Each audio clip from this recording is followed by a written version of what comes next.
சாமானியம் விசேஷம் என்ற ரெண்டு பதார்த்தங்களை பற்றி பார்க்க போகிறோம்.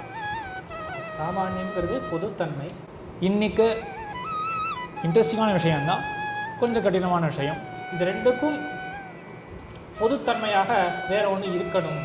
தார்க்கிகாலுடைய மத்தத்தில் என்ன ஆகுது அப்படின்னா, வேறுபாடு அப்படின்றது ஒன்று, வேறுபடுத்தி காட்டக்கூடியது அப்படின்றது ஒன்று. விசேஷம்னா இந்த பொருளோடு இருக்கக்கூடிய தனித்த தன்மை அது. அப்போ என்ன ஆகுது, இந்த ஒரு பரமாணு இது மற்றொரு பரமாணுவை காட்டிலும் வேறுபட்டது.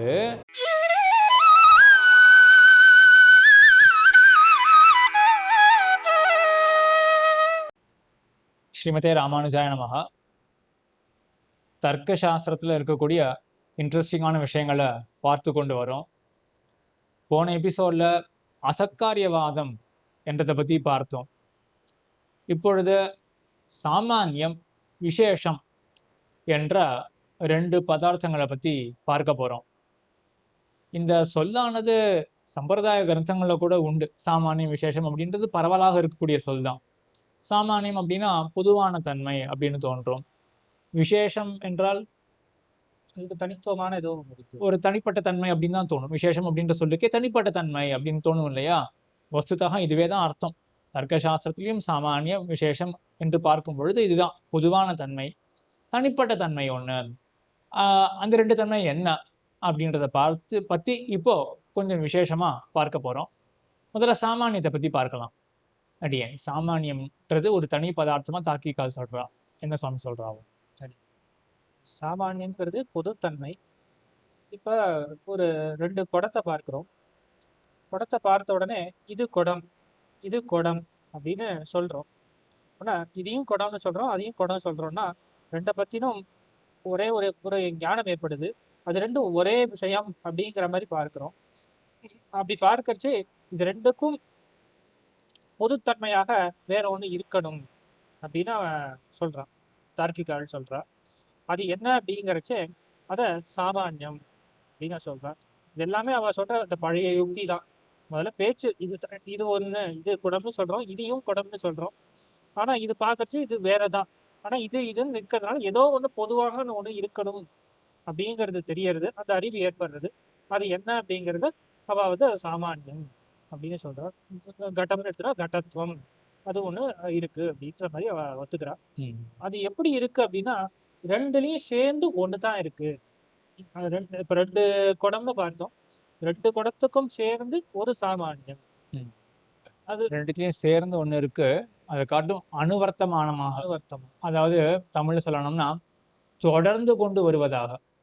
முதல் ஒரு குடத்தை பார்க்குறோம், அது சிவப்பு நிறத்தில் இருக்குன்னு வச்சுப்போமே. அதில் குடம், அந்த குடத்தில் சிவப்பு நிறம் இருக்கு. ரெண்டாவது குடமானது வெள்ளையாக இருக்குன்னு வச்சுப்போம். நிறம் மாறுறது, குடம் அதனுடைய நிறம் வெள்ளை என்று இருக்கு. ஆனால் முதல் குடத்தில் இருக்கக்கூடிய ஒரு பதார்த்தம் அதுவே தான் ரெண்டாவது குடத்திலையும் அனுவர்த்திக்கிறது, தொடர்ந்து கொண்டு வருது. எது தொடர்ந்து கொண்டு வருது? அந்த தன்மை சாமானியம் அப்படின்னு, அந்த கடத்துவம், குடத்தன்மை, சாமானியம் அப்படின்றது தொடர்ந்து கொண்டே வருதான். இதெல்லாம் சூக்ஷ்மமா புரிஞ்சுக்கணும், ரொம்ப ஒரு கடினமான விஷயம். அப்புறம் கடைசியில இதை பத்தி சாம்பிரதாயிகமா ரொம்ப ஒரு இதுவே எக்ஸாக்டா தொடர்பு கொண்ட விஷயம் கூட கிடையாது. இதுவே எக்ஸாக்டா பகவத் விஷயத்துல சொல்லப்படுறது. இந்த சாமானிய விஷயம் பகவானிடத்தில் இது காண்பிக்கப்படுறது. இந்த குடம், முதல் குடம் சிவப்பு குடம் இருக்கு. அதுல கடத்துவம் அப்படின்றத நம்ம எப்படி இமேஜின் பண்ணிக்கலாம் அப்படின்னா, அந்த சிவப்பு நிறம் ஒன்று இருக்கு இல்லையா, ஒரு லேயரா அசியூம் பண்ணிடலாம். அந்த குடத்தின் மேல சிவப்பு நிறம் அப்படின்னு ஒரு லேயர் இருக்கு. அதே மாதிரி கடத்துவம் அப்படின்ற ஒரு ப்ராப்பர்ட்டியும் இருக்கு. இந்த குடத்தின் மேல கடத்துவம் அப்படின்ற ஒரு ப்ராப்பர்ட்டி இருக்கு. ரெண்டாவது வெள்ளை குடம் இருக்கு, அதுல இப்போ ஒரு லேயர் வெள்ளை அப்படின்ற ஒரு லேயர் இருக்கு. அதே மாதிரி அதே குடத்துக்கு ஒரு ப்ராப்பர்ட்டியாக கடத்துவம் இருக்கு. என்ன ஒரு ஆச்சரியம்னா, முதல் குடத்துல இருந்த அந்த பதார்த்தம் இருக்கு இல்லையா, கடத்துவம் அப்படின்றது, அதுவே தான் எக்ஸாக்டா இங்கேயும் இருக்கு. இது எப்படி கன்சீவ் பண்ண போறீங்கோ என்றால், இப்படி யோசிச்சு பாருங்க. ஒரு அறையில ஒருத்தர் இருக்கார், அவரே முழுசாக அடுத்த அறையிலும் இருக்கார் அப்படின்னு வச்சுப்போமே. அந்த மாதிரி புரிஞ்சுக்கணும். அது முதல் கூடத்துல கடத்துவம் இருக்கு, அது அப்படியே மொத்தமா 2வது குடத்திலையும் இருக்கு. ஏன் இப்படி சொல்றா தார்க்கிகாள்? அவ சொல்றது இதுதான் கிட்டத்தட்ட. ஒரு நபர் ஒரு அறையில இருக்கார். அதே நபரானவர், அதே வியக்தியானவர் அடுத்த அறையிலும் இருக்கார். அது போலதான் முதல் குடத்துல கடத்துவம் அப்படின்ற ஒரு தன்மை இருக்கு. அதுவே தான் அந்த சாமானியம், அந்த பொதுத்தன்மை அது அப்படியே முழுமையாக 2வது குடத்திலும் இருக்கிறது அப்படின்னு சொல்றா. இதற்கும் அவ பேச்சு வழக்க தான் அடிப்படையாக ஆதாரமாக கொள்றா. இன்னும் கொஞ்சம் ரிஃபைண்டா சொல்லலாம் அப்படின்னு தோன்றது. சுவாமி இன்னொரு உதாரணம் அதில் காமிச்சிருந்தது. இப்போ திருமங்கை ஆழ்வார் திருமேனி அவதார ஸ்தலத்தில் எழுதியிருக்கார். அவருக்கு பலவிதமான அலங்காரங்கள் செய்யப்படுது. ஒரு காலத்தில் ஒரு நாள் உற்சவத்தில் ஒரு திருமண்டபத்தில் ஒரு அலங்காரத்தில் குதிரை நம்பினான் மேலே எழுத ஆரோகணிச்சிருக்கார். இன்னொரு அலங்காரத்தில் எப்பொழுதும் போல நாய்ச்சியாரோட எழுந்தள்ளியிருக்கார். அப்போ நம்ம பார்க்கறச்சே இந்த ஆழ்வார் அன்னைக்கு சேவிச்சோம், அந்த உற்சவத்தில் வேடுவரி உற்சவத்தில் எழுதி தான் சேவிச்சோம். அதே ஆழ்வார் தான் இன்னைக்கு நாம சேவிக்கிறோம் அப்படின்ற அந்த உணர்வு ஏற்படுது. இப்போ சொல்றோம் முதல்ல, அதுக்கு அடிப்படையாக அந்த ஞானம் இருக்கு. ஞானம் இருக்கிறதுனால இப்படி சொல்றோம். அப்படின்னா அது ஒருத்தராக தான் இருக்கார் அப்படிங்கிறது நமக்கு நல்லா தெரியறது. அதே போலத்தான் இது குடம், இது குடம் அப்படின்னு நமக்கு 2 வேற வேற இருக்கக்கூடிய குடத்தை பார்த்து இது குடம் அப்படிங்கிற ஒரு சொல் பிரயோகம் இருக்கு. அதுக்கு தகுந்த முன்னாடி ஞானம் ஏற்பட்டு அந்த சொல் பிரயோகம் வருது. அப்படின்னா இது 2க்கும் இடையில முழுமையா ஒரே மாதிரியான ஒன்று இருக்கணும் அப்படிங்கிறது அவளுடைய போக்கு. அதை வச்சுட்டு அது சாமானியம்ங்கிறது முழுமையாக அங்க இருக்கு. 2 இதுலையுமே இருக்கு. சரி, சரியா? இப்போ என்ன அபிப்பிராயம்னா, இப்போ ஆழ்வார் எழுதிருக்காரா? திருமங்கை ஆழ்வார் ஒரே வியக்தி தான். அதாவது அந்த திவ்ய ஆஸ்தானம், திவ்ய சம்ஸ்தானம் அது ஒரே வியக்தி. வியக்தி அப்படின்றது எப்படி புரிஞ்சுக்கணும் அப்படின்னா, வியக்தினா புருஷர் அப்படின்னு அர்த்தம் கிடையாது. சாஸ்திரத்தில் வரும்பொழுது வியக்தினா என்ன சொல்றது? அது ஆசிரியம் வச்சுப்போமே. ஆக ஒரு வியக்தி தான். திருமங்கை ஆழ்வார் அப்படின்ற அந்த திவ்யமங்கல விக்கிரகம் அது ஒரு வஸ்து தானே. இப்போ திருமங்கை ஆழ்வார் அந்த திவ்யமங்கல விக்கிரகமே பல பல அலங்காரங்களை நமக்கு சேவை சாதிக்கும் இல்லையா? ஆனால் நம்மளுடைய புத்தியானது எப்படி இருக்கு? திருமங்கை ஆழ்வாருக்கு இந்த அலங்காரம், திருமங்கை ஆழ்வாருக்கு இந்த சேவை, இப்போ இந்த சாத்துப்படியா இருக்கு அப்படின்னு பல புத்திகள் நமக்கு ஏற்பட்டாலும் எது கண்டினியூ ஆயிட்டே இருக்காங்க? திருமங்கை ஆழ்வார், திருமங்கை ஆழ்வார் அப்படின்னு கண்டினியூ ஆயிட்டே இருக்கு இல்லையா? ஆக 10 புத்தி தனித்தனியா நமக்கு ஏற்பட்டிருக்கு. 10 நாள் உற்சவம் எடுத்துப்போமே. திருக்கார்த்திகை உற்சவம் பொழுது 10 நாள் ஆழ்வாருக்கு 10 அலங்காரங்கள் ஏற்பட போகின்றன. நமக்கோ 10 நாள்லயும் 10 புத்திகள் ஏற்படும். இன்னைக்கு அன்னபக்ஷி வாகனம், இன்னைக்கு ஆழ்வாருக்கு இந்த நாச்சியார் திருக்கோலம் அப்படின்னு இந்த மாதிரி வெவ்வேறு விதமான புத்தி ஏற்பட்டாலும் அந்த 10 புத்திகளையும் தொடரக்கூடியது என்ன? அன்னபக்ஷி வாகனத்துல இருக்க அந்த அந்த சன்னிவேசமானது அது அடுத்த நாள்ல அந்த நாச்சியார் திருக்கோலம் இருக்கும் பொழுது அந்த புத்தியானது தொடராது. ஆனால் எல்லா புத்திகளையும் எது தொடரும் அப்படின்னா திருமங்கை ஆழ்வார், திருமங்கை ஆழ்வார், திருமங்கை ஆழ்வார் அப்படின்றது மட்டும் தொடர்ந்து கொண்டே வருதா? அது ஏன்? ஏன்னா வஸ்து ஒன்னாச்சே. திருமங்கை ஆழ்வார் அந்த திவ்ய சம்ஸ்தானம், இந்த திவ்யமங்கல விக்கிரகம் அது ஒண்ணுதானே. ஆகையினால என்ன தெரியறது அப்படின்னா, பல புத்திகள் இருக்கும் பொழுது அந்த பல புத்திகள்ல ஒரே விதமான விஷயம் தொடர்ந்து வரும் பொழுது, ஒரே விதமான புத்தி ஏற்படும் பொழுது, அந்த ஒரே விதமான புத்தி என்ன காட்டுறது? அண்டர்லையிங்க விஷயமானது ஒன்று அப்படின்னு காட்டுறது. இப்போ அதே போல இங்க என்ன ஆறுது? 10 குடத்தை பார்க்கிறோம். வெள்ளை குடம், தங்க குடம், வெள்ளி குடம், தங்க குடம், மண் குடம் அப்படின்னு பல பல புத்திகள் நமக்கு ஏற்படுகின்றன. ஆனால் எல்லா இடத்திலும் அந்த சொல்லானது குடம் குடம் அப்படின்னே இருக்கு. அதற்கு காரணம் என்ன? ஒரே விதமான புத்தி என்றுதான் சொல்ல வேண்டும். அப்போ அண்டர்லையிங்கா ஒரே விஷயம் அங்க ஒண்ணு இருக்கு. 10 புத்தியிலும் அண்டர்லையிங்கா ஒரே விஷயம் இருக்கு. என்ன அந்த ஒரு விஷயம் என்று ஆராய வேண்டும். எவ்வளவு அழகா தார்க்கிகால் போற போக்கு இருக்கு. 10 குடம் வியக்தி வேற. அந்த ஆசிரியம், அந்த சப்ஸ்ட்ரேட்டமா என்ன சொல்லுவா? சப்ஸ்ட்ரேட்டம் சொல்லலாமா? ஆசிரியம் ஏதோ சொல்றாலே சப்ஸ்ட்ரேட்டம்னு நினைக்கிறேன். சப்ஸ்ட்ரேட்டம் தானே அது. அது வெவ்வேறா இருக்கு இல்லையா? ஆனாலும் கூட புத்தி ஒரே மாதிரி இருக்கே. அப்போ விஷயத்தை ஏதோ ஒரு ஏக விஷயத்தை நம்ம புத்தியானது கிரகிக்கிறது அப்படின்னு தெரிய வருது. அந்த ஏக விஷயமானது என்ன? அந்த ஒரு விஷயமானது என்ன? குடம் கிடையாது. வெறும் குடம் சொல்ல முடியாது. ஏன்னா வெள்ளி குடமானது அது வேறையாச்சு. தங்க குடம் வேறுதான். அப்போ என்ன அங்க தொடர்கிறது என்றால் குடத்தன்மை, கடத்துவம் அப்படின்றது அந்த 10 குடங்கள்லையும் ஒன்றாகத்தான் இருக்கு. இதுதான் சாமானியம். அப்ப எப்படி புரிஞ்சுக்கணும்? அந்த குடத்துல ஒரு நிறம் இருக்கு, ஒரு லேயர் மாதிரி இருக்கு. அதே போலதான் கடத்துவம் அப்படின்னு ஒரு தன்மை. ஒரு லேயர் மாதிரி வேணா வச்சுப்போமே, அந்த குடத்துல ஒண்ணு இருக்கு. 2வது குடத்துல வேற ஒரு நிறத்த உடைய குடத்துல நிறமானது வேறுபட்டிருக்கு. ஆனாலும் இந்த லேயர் அப்படியே அனுவர்த்திக்கிறது. இது கன்டின்யூ ஆகுது. கடத்துவம் அப்படின்றது அங்க கன்டின்யூ ஆகுது. சரி. இது விஷயமா சம்பிரதாயத்துல முக்கியமான கருத்து. இது நிச்சயமா கேள்விப்பட்டிருப்போம். ஜாதி வெக்திதோறும் பரிசமாப்பிய வர்த்திக்குமா போலே அப்படின்னு நீட்ல பங்க்தி வருது. 2த்தையும் ரிலேட் பண்ணி. நீர்தரும் பரந்துளன் அப்படின்னு திருவாய்மொழி கறந்த சில இடந்தரும் அந்த அந்த பாசுரத்துல வருது. அப்ப ஒவ்வொரு நீர் துளியிலும் எம்பெருமான் பரிபூர்ணமாக வியாபித்திருக்கிறான் அப்படின்னு நம்மளுடைய சம்பிரதாயம். அதுல எம்பெருமான் எப்படி இங்க தார்க்கிகள் சொல்றாலும் இந்த ஜாதியானது அந்த சாமானியமானது முதல்ல எம்பெருமான் விஷயத்துல அடியன் எம்பெருமான் விஷயத்துல என்ன சொல்றாரு? விஷயத்துல ஆச்சாரியர்கள் ஒவ்வொரு துளியிலும் எம்பெருமான் இருக்கான்றது தெரியறது. அது பூரணமாக எம்பெருமான் இருக்கிறான். இது எம்பெருமானுடைய விசித்திரமான ஒரு சக்தி அப்படின்னு தெரிவிக்கிறார். அதாவது எப்படின்னா, அந்த நீர்த்துளி அதுக்குள்ள எம்பெருமான் இருக்கான் அப்படின்றது யாருக்குமே சந்தேகம் கிடையாது. ஆனா அதுக்குள்ள பூர்ணமா பகவத் தத்துவம் இருக்கு இல்லையா? மொத்த பகவத் தத்துவம். மொத்த பகவத் தத்துவமும் அந்த நீர்த்துளிக்குள்ள இருக்கு. அப்போ மொத்த பகவத் தத்துவமும் அந்த நீர்த்துளிக்குள்ள இருக்கு அப்படின்னா, அடுத்த நீர்த்துளிக்குள்ள அங்கேயும் இருக்கு. அதே பகவத் தத்துவம் பூரணமாக அங்கேயுமே இருக்கு. இதுதான் அந்த ஒரு அறையில பார்த்தோம்னா, ஒரு அறையில ஒரு వ్యక్తి உட்கார்ந்திருக்கார். அதே వ్యక్తిயானவர் பக்கத்து அறையிலும் முழுசா உட்கார்ந்திருப்பார். அப்படின்னா யாரும் ஒத்துக்க மாட்டார்கள் இல்லையா? ஆனா பகவானுக்கு உண்டான இந்த விசித்திர சாமர்த்தியம் இங்க, அவன் அந்த ஒவ்வொரு நீர் திவலைக்குள்ளேயும் முழுமையாக இருக்கான். நீர் திவலை விட்டுருவோமே, எல்லா பொருளுக்குள்ளேயும் பரிசமாப்பிய வர்த்திக்கிறான். முழுமையாக வர்த்திக்கிறான். இப்ப அதுக்கு உதாரணமாக எப்படி சாதிக்கிறார் ஆச்சாரியார் அப்படின்னா, தார்க்கிகால் சொன்ன இதுதான். அடியே எப்படி என்ன உதாரணம் அதுக்கும் இதுக்கும் அப்படி இப்ப சாமானியத்துல தார்க்கிகாலும் அதே விஷயத்த தான் சொல்றா. சாமானியம் அப்படியே ஒவ்வொரு இதுலயும் தொடர்ந்து வரும்னு இப்ப பார்க்கறச்சு ஒரு 10 குடம் இருக்குன்னா 10 குடத்துலயும் இந்த சாமானியம் தொடர்ந்து வருது. 10 குடத்துலயும் பூரணமா அந்த இதுவானது இருக்கு, தத்துவமானது இருக்கு.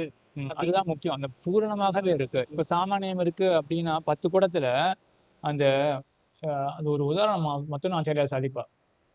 ஒரு அந்த ஒரு ஒரு பில்லர் அது சட்டுன்னு தமிழ்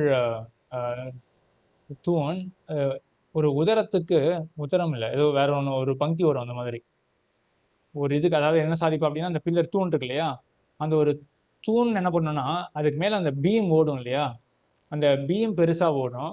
அதை தாங்கறதுக்கு 10 தூண் இருக்கும். இப்போ இது என்ன பண்றது, அந்த ஒரு பீம் 10 தூண்ல இருக்கு இல்லையா, அந்த மாதிரி இப்போ ஒரு சாமானியம் பிரிஞ்சு பிரிஞ்சு 10 குடத்துல இருக்கு அப்படின்னு கிடையாது. பூர்ணமாகவே ஒவ்வொரு குடத்துலையும் அந்த சாமானியமானது இருக்கு. அந்த மாதிரி அந்த பங்கி ஞாபகம் இருக்கா? வீட்டில் இந்த பங்கி வரும். ஒரு பங்கி சரியா ஞாபகம் இல்லை. ஆனால் கான்செப்ட் இதுதான். வீடு கட்டும்பொழுது அந்த பீம் இருக்கு இல்லையா, அந்த பீம் வந்து 10 பில்லர்ல ரெஸ்ட் ஆகும். அப்போ இதையும் ஒரு சாமானியம்னு சொல்லலாம். பொதுவாக தானே இருக்கு, ஒரு பீம் பொதுவா இருக்கு. அந்த மாதிரி கிடையாதுங்க. இந்த ஒரு குடத்திலேயே ஃபுல்லும் அந்த கடத்துவம் அப்படின்றது ஃபுல்லுமே அங்கே இருக்கு. ஆக அது போலதான் பகவான் என்ன பண்றான் அப்படின்னா, அவன் ஃபுல்லும் ஒரு தத்துவத்துக்குள்ளேயும் பூரணமாக இருக்கான் அப்படின்ற இந்த சாமானியத்தை பத்தி பார்த்தோம். அடுத்த எபிசோட்ல விசேஷம் அப்படின்ற ஒரு பதார்த்தம், அதை பத்தி பார்க்கலாம். ஸ்ரீமதே ராமானுஜாய நமः. ஸ்ரீமதே ராமானுஜாய நமः. தர்க்கசாஸ்திரத்துல இருக்கக்கூடிய சுவையான விஷயங்கள், சம்பிரதாயத்துக்கு உதவக்கூடிய விஷயங்கள், அவற்றை பற்றியெல்லாம் பார்த்து கொண்டு வரோம். தேவராஜன் சுவாமி நம்மளோட கூடியிருக்கார். ரொம்பவே அழகாக இந்த கடினமான விஷயங்கள் அதை சம்பிரதாயத்துக்காக ஆக்கி ரொம்ப அழகா சாய்ச்சிட்டு வர்றார். இன்னைக்கு இன்ட்ரெஸ்டிங்கான விஷயம்தான், கொஞ்சம் கடினமான விஷயம், அதை பற்றி பார்க்க போகிறோம். விசேஷம் அப்படின்ற ஒரு பதார்த்தத்தை பற்றி தார்க்கிகால் என்ன பண்ணுறா அப்படின்னா, விசேஷம் அப்படின்ற ஒரு தத்துவத்தை ஒத்துக்கிறா. விசேஷம் அப்படின்னாலே பேதகம் அப்படின்னு அர்த்தம். வேறுபடுத்தி காட்டக்கூடியது, வேறுபாடு என்றும் கொள்ளலாம். நம்மளுடைய சித்தாந்தத்துல வேறுபாடு, வேறுபடுத்தி காட்டக்கூடியது என்றது ரெண்டுமே ஒண்ணுதான். ஆனா தார்க்கிகாலுடைய மத்தத்துல என்ன ஆறுது அப்படின்னா, வேறுபாடு அப்படின்றது ஒண்ணு, வேறுபடுத்தி காட்டக்கூடியது அப்படின்றது ஒண்ணு. இங்கிலீஷ்ல சொல்றேன், டிஃபரன்ஸ் அப்படின்னு ஒண்ணு இருக்கு, டிஃபரன்ஷியேட்டிங் ஃபேக்டர் அப்படின்னு ஒண்ணு இருக்கு. நீங்களே யோசிச்சு பாருங்களேன். ஸ்கூல்லயோ காலேஜ்லயோ யாராவது கேட்டு பாருங்க. டிஃபரன்ஸ் இருக்கு, டிஃபரன்ஷியேட்டிங் ஃபேக்டர் இருக்கு. தனித்தனி சொல் பிரயோகம் பண்றோம். டிஃபரன்ஷியேட்டிங் ஃபேக்டரை காட்டிலும் டிஃபரன்ஸுக்கு என்ன டிஃபரன்ஸ் இருக்கு என்றால் இந்த மாதிரிலாம் யோசிக்கலாம். சாஸ்திரம் படிச்சா டிஃபரன்ஷியேட்டிங் ஃபேக்டர் ஒன்று சொல்றோமே, டிஃபரன்ஸ்னு ஒன்று சொல்றோமே, ரெண்டுத்துக்கு என்ன டிஃபரன்ஸ் இருக்கு என்றெல்லாம் யோசிக்கலாம். அதை பற்றி தான் கிட்டத்தட்ட இன்னைக்கு இருக்கக்கூடிய விசாரம். விசேஷம் என்றதை பற்றி. விசேஷம் அப்படின்றத ஒரு தனித்த ஒரு பொருளாக தார்க்கிகால் சொல்றா. அடியேன் ஏன் சொல்றா, எப்படி கொண்டு வராத? விசேஷம்னா இந்த பொருளோட இருக்கக்கூடிய தனித்த தன்மை அது. இப்போ 2 குடத்தை பார்க்கிறோம். இந்த குடம் வேற தான், அந்த குடம் வேற தான். இப்போ இந்த 2 குடமும் வேறன்னு நமக்கு தெரியறது. எதனால அது வேற? இதுல யாருக்குமே விபத்திய பத்தி இருக்காது. அதாவது ஒரு வேறுபட்ட ஒரு கருத்து இருக்காது. இந்த குடம் வேற, இந்த குடம் வேற அப்படிங்கிறது லோகமடங்க ஒத்துக்கும். எல்லாரும் ஒத்துப்பா. ஆமா, இந்த வலது பக்கத்துல இருக்கக்கூடிய குடமானது இடது பக்கத்துக்கு இருக்க குடத்தை காட்டிலும் வேறுபட்டது, அது டிஃப்ரெண்ட் தான் அப்படின்றது லோகமடங்க ஒத்துப்பா. இப்போ தார்க்கிகால் என்ன கேட்கிறான்னா, அந்த வேறுபாடு வருவதற்கு காரணம் என்ன? மேற்கொண்டு அந்த வேறுபாட்டை தெரிந்து கொள்வதற்கு என்ன கருவி? எப்படி தெரிஞ்சுட்டீங்க அது ரெண்டும் வெவ்வேறு அப்படின்னு தார்க்கிகால் எக்ஸ்ட்ராவா கேட்பா. எப்படி தெரிஞ்சுட்டோம்? அப்ப அது என்னென்ன பொருள்களால உருவாக்கப்பட்டது, அதோடைய அவயவங்கள் என்ன அப்படிங்கறத பார்த்து அதோடைய அவயவம். இங்க இன்னொரு விஷயம் அப்படின்னு சொல்ல வேண்டியிருக்கு. இப்போ எப்படி தெரிஞ்சுட்டீங்க அப்படின்னு கேட்டேன் இல்லையா, அதுக்கு பதில் என்ன வரும் அப்படின்னா, கண் கொண்டு தெரிஞ்சுட்டோம் அப்படின்னே சொல்லலாம். கண் கொண்டு தெரிஞ்சுட்டோம் அப்படின்னு தார்க்கிகால் எக்ஸ்ட்ராவா என்ன சொல்ல வரா அப்படின்னா, சர்வோபி பேதா அனுமேயா அப்படின்னு ஒரு நியமத்தை வச்சுட்டு இருக்கா தார்க்கிகால். எல்லா பேதம், அந்த வேறுபாடு இருக்கு இல்லையா, அது கேனச்சித்துக்கு ஞாபியதே, அது ஏதோ ஒரு கருவியை கொண்டு, ஒரு லிங்கத்தை கொண்டு இதை காட்டிலும் வேறுபட்டது என்று எஸ்டாப்ளிஷ் பண்ணக்கூடியதாக தான் எல்லா பேதமுமே இருக்கும். அதாவது இப்படி வச்சுக்கோமே, இப்போ குடத்தை கண் கொண்டு பார்க்கும் பொழுது இந்த குடமானது வேறு, இந்த குடமானது வேறு என்று தெரிஞ்சிடும். ஒய் ஆர் த டிஃபரெண்ட் அப்படின்னு ஒரு கேள்வி வரலாம் இல்லையா? So we know that both are different. ஏன் வேறுபட்டவை? அப்போ அந்த பேதத்துக்கு ஞாபகமாக ஒன்று இருக்க வேண்டும். ஆக இப்படிதான் நான் தெரிஞ்சுட்டேன் இது வேறுபட்டது. வேதத்துக்கு பிரயோஜகமாக ஒன்று இருக்கும். தார்க்கிகாலுடைய பிரயோஜகம் அப்படின்னா அதுக்கு காரணமாக அப்படின்னு ஆகும். ஆனா கொஞ்சம் சற்றே ஆராய்ந்தோம்னா வேதத்துக்கு காரணம் என்று ஒன்று சொல்ல முடியாது தார்க்கிகாலுடைய மதத்துல. ஏன்னா வேதம்ன்றது நித்தியம் அப்படின்னு சொல்லிடுவா. அப்ப நித்தியமான ஒண்ணுத்துக்கு, அனாதியான ஒண்ணுத்துக்கு காரணம் அப்படின்றது ஒண்ணு சொல்ல முடியாது. ஆக இந்த வேறுபாட்டுக்கு காரணம் அப்படின்னு சொல்ல முடியாது. அவ எப்படி எடுத்துன்னு போவா அப்படின்னா, இந்த வேறுபாட்டை தெரிஞ்சுக்கிறதுக்கு ஏதாவது ஒரு ஃபேக்டர் இருக்கணுமே. இப்போ டிஃப்ரென்ஷியேட்டிங் ஃபேக்டர் அப்படின்னா வாட் இஸ் காசிங் டிஃபரன்ஸ் அப்படின்னு அவ கொண்டு போக மாட்டா. எது நமக்கு அந்த ஞாபகப்படுத்துறது டிஃப்ரென்ஸை, அதுக்கு இங்கிலீஷ்ல சொல்றது வாட் இஸ் காசிங் டிஃப்ரென்ஸ் அப்படின்னு இல்லாமல் ஒரு அடையாளம். அந்த அந்த டிஃப்ரென்ஸுக்கு அடையாளம் என்ன, எது மூலமா தெரிஞ்சுக்கிறோம், எது மூலமா தெரிஞ்சுக்கிறோம் அந்த டிஃப்ரென்ஸை அப்படின்னு அவ கொண்டு போவா. அப்போ இங்க கேள்வி எப்படி இருக்கும்? 2 குடமும் வெவ்வேறாக இருக்கு, சரி. ஆனா அந்த டிஃபரன்ஸை இப்போ கண் கூட நம்ம தெரிஞ்சுட்டு இருக்கோம். லிங்கம் ஏதாவது அடையாளம் இருக்கா அதுக்கு? அந்த டிஃபரன்ஸை எஸ்டாப்ளிஷ் பண்றதுக்கு ஏதாவது அடையாளம் இருக்கா அப்படின்ற மாதிரி தான் தார்க்கிகால் கொண்டு போவா. சரி, இப்போ எப்படி சொல்லலாம்?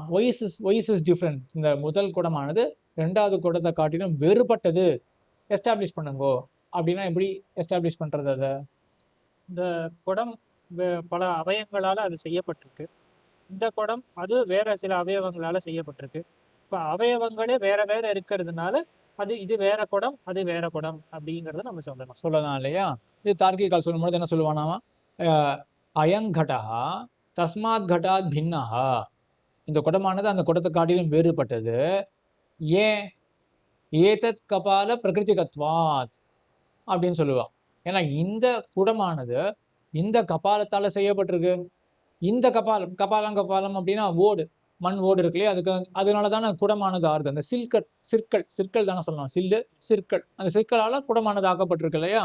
ஆக அந்த கபாலமானது வேறுபட்டு இருக்கிறதுனால அதால் ஆக்கப்பட்ட குடமானது இப்போ வேறுபட்ட குடமாக இருக்கு அப்படின்னு சொல்லிடலாம். இப்போ அடுத்தது கேள்வி வரும், சரி அப்போ இந்த கபாலமானது அந்த கபாலத்தை காட்டிலும் வேறுபட்டது என்று எப்படி தெரிந்து கொள்வது அப்படின்ற கேள்வி வரும். அது இன்னும் அப்படியே கீழே கொண்டு போயிட்டே இருந்தோம்னா ஒவ்வொரு அவயவங்களா எதனால ஆறுது அப்படின்னு கீழே கீழே கீழே போகும். இந்த ஒரு கபாலத்துக்கு மட்டும் எக்ஸ்டெண்ட் பண்ணி சொல்லிடலாம். இந்த கபாலமானது அந்த கபாலத்தால் காட்டிலும் வேறுபட்டது. எப்படி? முன்னாடி நான் சொன்ன பிரயோகத்துல அயம் கடஹ தஸ்மாத் கட்டாத் வித்யதே ஏதத் கபால பிரகிருதிகத்வாத். இந்த குடமானது அந்த குடத்தை காட்டிலும் வேறுபட்டது இந்த கபாலத்தால் ஆனபடியினால். சரி, இந்த கபாலமானது அந்த கபாலத்தால் கபாலத்தை காட்டிலும் வேறுபட்டது. ஏன்? அந்த அதனுடைய கபாலத்துக்கு அதுக்கு கீழ் ஒரு அவயவம் அவயவங்கள் இருக்கும். அந்த அவயம் வேற, இந்த கபாலத்தினுடைய அவயவங்கள் வேற. வேற. அப்போ வேறுபட்ட அவயவத்தினால் ஆனபடியினால் இந்த கபாலமானது அந்த கபாலத்தை காட்டிலும் வேறுபட்டது. ஏன்? வேறுபட்ட ஒரு அவயவத்தினால் ஆனபடியால் அப்படின்னு ஆகுமா? இப்ப அடுத்தது கேள்வி வருது. சரி, இப்போ இந்த அவயவமானது அந்த அவயவத்தை காட்டிலும் வேறுபட்டதுன்னு எப்படி தெரிஞ்சுட்டீங்க அப்படின்ற கேள்வி வரும். அதுக்கும் அதனுடைய அவயவம் வேறுபட்டு இருக்கிறதுனால அப்படின்னு போயிட்டே இருக்கும். சரி, இங்கதான் தார்க்கிகாலுடைய சித்தாந்தத்துல ஒரு விஷயம் தெரிஞ்சுக்கணும். முன்னாடியே கொஞ்சம் பார்த்ததுதான். இந்த உலகமே எப்படி ஆக்கப்பட்டிருக்கு அப்படின்னா பரமாணுவால ஆக்கப்பட்டிருக்கு. ஆட்டம் இருக்கு, அது இன்டிவிசிபிளாக இருக்கக்கூடிய என்டிட்டி பரமாணு ஆட்டம் அப்படின்ற தத்துவம். அதனாலதான் இந்த லோகமானது அது பில்டிங் பிளாக்கா இருக்கு. அந்த ஆட்டம் அப்படின்றது முன்னாடி பார்த்தோம் இல்லையா? அப்போ கடைசி அவயவம் இந்த பரமாணு தான். அதுக்கு முன் இருக்கக்கூடியதுதான் துவெனுக்கம். அப்ப இந்த துவெனுக்கமானது அந்த துவெனுக்கத்தை காட்டிலும் வேறுபட்டது. ஏன்? இந்த இந்த பரமாணுவால அது ஆயிருக்கு, இந்த 2 பரமாணுக்கள்னால அது ஆயிருக்கு, இது வேற 2 பரமாணுக்கள்னால இந்த அது ஆயிருக்கு அப்படின்னு சொல்லி நம்ம வேறுபாட்டை எஸ்டாப்ளிஷ் பண்ணிடலாம் இல்லையா? இந்த துவெனுக்கம் அந்த துவெனுக்கத்தை காட்டிலும் வேறுபட்டது, வேறுபட்ட பரமாணுவால ஆனபடியினால் அப்படின்னு எஸ்டாப்ளிஷ் பண்ணிடலாம். இப்போதான் அடுத்த கேள்வி வருது. இந்த பரமாணுவானது அந்த பரமாணுவை காட்டிலும் வேறுபட்டது என்று எப்படி தெரிந்து கொள்ளலாம் அப்படின்ற கேள்வி வருது. இங்கதான் இப்போ நையாயிகளுடைய பட்சம் வருது. எப்படி சொல்றா? அதுதான் அப்பதான் அந்த அந்த இதை சரி பண்றதுக்காகத்தான் அவர்கள் விசேஷம்னு ஒண்ணு சொல்லுகிறார்கள். அந்த விசேஷம்ங்கிறது இந்த இதுல ஒண்ணு இருக்கு. அதே மாதிரி அங்க வேற ஒரு விசேஷம் இருக்கு. அந்த அந்த பரமாணுல ஒரு விசேஷம் இருக்கு, இந்த பரமாணுல வேற ஒரு விசேஷம் இருக்கு அப்படின்னு சொல்றாங்க. சரியா? அப்ப என்ன ஆகுது? இந்த ஒரு பரமாணு இது மற்றொரு பரமாணுவை காட்டிலும் வேறுபட்டது. ஏன்? வேறுபட்ட விசேஷத்தை கொண்டபடியினால். இப்ப இந்த பரமாணுவை மறுபடியும் எப்படி அசியூம் பண்ணிக்கலாம், கன்சீவ் பண்ணிக்கலாம் மனசுல அப்படின்னா, பரமாணு ஒரு பில்டிங் பிளாக் இருக்கு, அதுக்கு மேல ஒரு லேயர் போட்டுக்கோங்க, அதை சுத்தி ஒரு லேயர் மாதிரி போட்டுக்கோங்க. அந்த ஒரு லேயர் அதுதான் விசேஷம் அப்படின்ற ஒரு பதார்த்தம். இப்போ முதல் பரமாணு ஏ அப்படின்னு வச்சுப்போமே, இந்த பரமாணு ஏல விசேஷம் அப்படின்னு ஒண்ணு இருக்கு, பரமாணு பில மற்றொரு விசேஷம் அப்படின்னு ஒரு பதார்த்தம் இருக்கு. இப்போ பரமாணு பில இருக்கக்கூடிய விசேஷம் அப்படின்ற பதார்த்தம் ஏல கிடையாது. ஆகையினால அதே போல பரமாணு ஏல இருக்கக்கூடிய விசேஷம் அப்படின்ற பதார்த்தம் அது பில கிடையாது. அப்ப பரமாணு ஏ பிய காட்டிலும் வேறுபட்டது. ஏன் என்றால் அந்த விசேஷம் ஏல மட்டுமே இருக்கக்கூடிய அந்த விசேஷம் அது இருக்கிறபடினால் அது பில கிடையாது. அதுதான் டிஃபரன்ஷியேட்டிங் ஃபேக்டர் அப்படின்ற மாதிரி அவ கொண்டு போறா. இது வியாவர்த்தகமாக ஆயிடுறது. விசேஷமானது இப்போ வியாவர்த்தகமாக ஆயிடுறது. இதற்கு மேல ஒரு கேள்வி வரும். இப்போ பரமாணு ஏ பரமாணு பியை காட்டிலும் வேறுபட்டது. ஏன்? விசேஷம் ஏன்னு வச்சுப்போமே, விசேஷம் ஏ இருக்கிறபடினால் அப்படின்னு சொல்றது விளங்குறதா? பரமாணு ஏ ஆனது பரமாணு பியை காட்டிலும் வேறுபட்டது. ஏ விசேஷம் ஏ இருக்கிறபடியினால். சரி, விசேஷம் ஏ விசேஷம் ஏ பில கிடையாதா? பரமாணு பில கிடையாதா? இயற்கையிலே அது வேறுபட்டு கிடையாது. விசேஷம் ஏ விசேஷம் ஏ பரமாணு பில கிடையாது. சரி, அப்போ அங்கன்னா விசேஷம் பி அப்படின்னு ஒண்ணு இருக்கு இல்லையா? சரி, இப்போ விசேஷம் ஏவும் விசேஷம் பியும் வேறுபட்டதுன்னு எப்படி சொல்றது? அதுதான் அவ என்ன சொல்றான்னா, அது இயற்கையிலே வேறுபட்டதுதான் சொல்லி அவ அப்படின்னு முடிக்கிறா. அது இந்த விசேஷம் ஏ அப்படின்றது ஸ்வதோ வியாவர்த்தகம். அது என்ன பண்றது அப்படின்னா பரமாணு ஏவை பிரிச்சு காட்டுறது. பரமாணு பியில இருந்து அது பரமாணு ஏவை பரமாணு பியில இருந்து பிரிச்சு காட்டுறது. சரி, அது பரமாணு பியில இருக்கக்கூடிய விசேஷம் பி இருக்கு இல்லையா, அதை காட்டிலும் விசேஷம் ஏ ஆனது பிரிந்தது அப்படின்னு சொல்றதுக்கு மத்தொன்னு எதிர்பார்க்கல. அது சொத்தோ வியாவிருத்தமாகவே இருக்கு. அது தன்னுடைய தனித்தபடியினாலே அது என்ன பண்றது, பரமாணு ஏவை பரமாணு பியிலிருந்து வேறுபடுத்தி காட்டுறது. அதுக்கு அந்த வியாவர்த்தகத்துவத்தை புகுத்துறதுக்கு மற்றொன்று தேவை கிடையாது. ஆகையினாலேயே அது எப்படி இருக்கு, தானே டிஸ்டிங்டாக இருக்கு. இயற்கையாகவே அது டிஸ்டிங்டாக அறிந்து கொள்ளப்படலாம். இந்த பரமாணு அதை விசேஷ ஏ ஆனது விசேஷ பியை காட்டிலும் வேறுபட்டது அப்படின்னு டிஸ்டிங்டா தன்னுடைய அது அறிந்து கொள்ள முடியும் அப்படின்னு. இதை காட்டிலும் கொஞ்சம் தீர்க்கமான விசாரம்னா சிலது அடங்கி இருக்கு.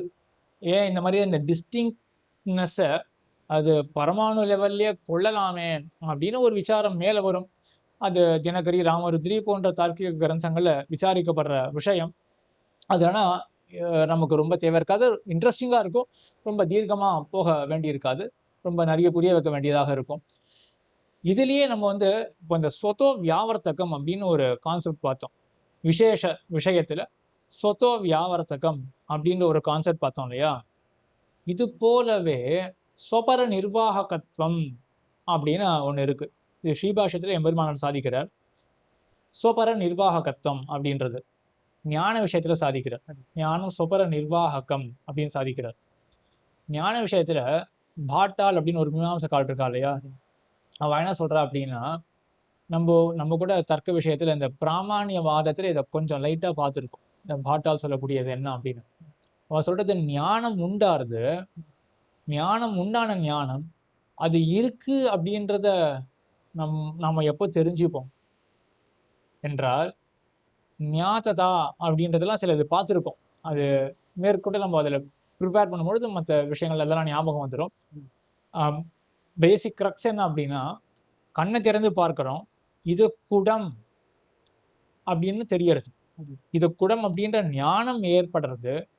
அந்த ஞானத்துல விஷயம் என்ன? ஞானத்துக்கு விஷயம் குடம் தான். குடம் தானே. அப்போ குடம் இருக்கு அப்படின்னு தெரிஞ்சுட்டு இருக்கோம். அந்த குடத்தை பத்தின ஞானம் நமக்கு ஏற்பட்டிருக்குன்றதை நம்ம தெரிஞ்சுக்கலையே. குடத்தை பத்தி மட்டும் தானே தெரிஞ்சுட்டு இருக்கோம்.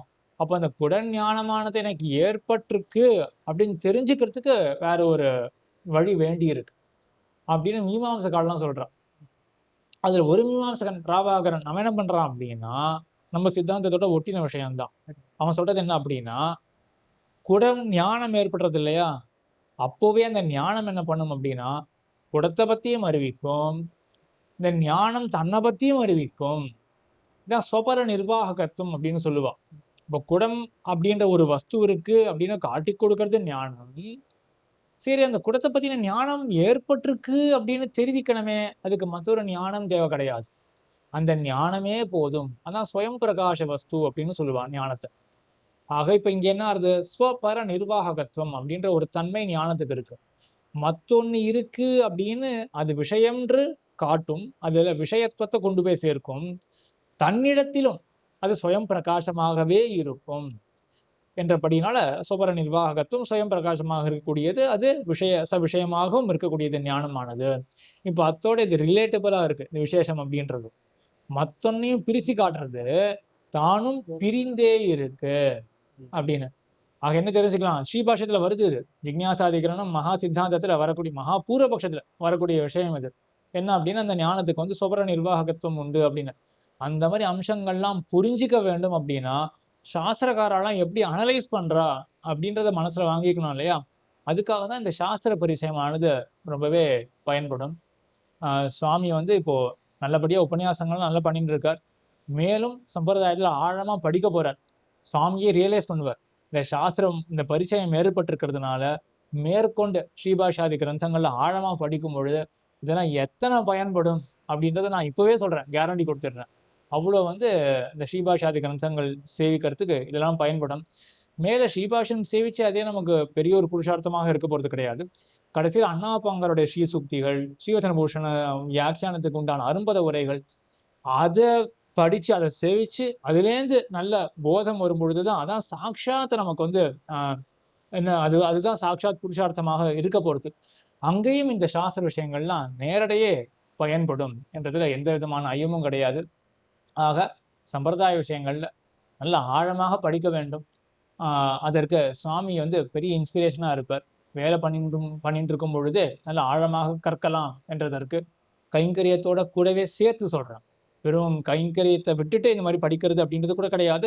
கைங்கரியம் பண்ணிக்கொண்டே, வேலையை பார்த்து கொண்டே கைங்கரியத்தை பண்ணிக்கொண்டே நன்றாக ஆழமாக படிக்கலாம் என்றதுக்கு சுவாமி நல்ல இன்ஸ்பிரேஷன். சுவாமி இங்கே எழுந்தருளினதுக்கு மிக்க நன்றி. சுவாமியை இன்ஸ்பிரேஷனாக கொண்டு எல்லாரும் நன்றாக சம்பிரதாயத்தை ஆழமாக கற்க வேண்டும் என்று எம்பெருமானாரை பிரார்த்தித்து அமைவோம். ஸ்ரீமதே ராமானுஜாய நமः.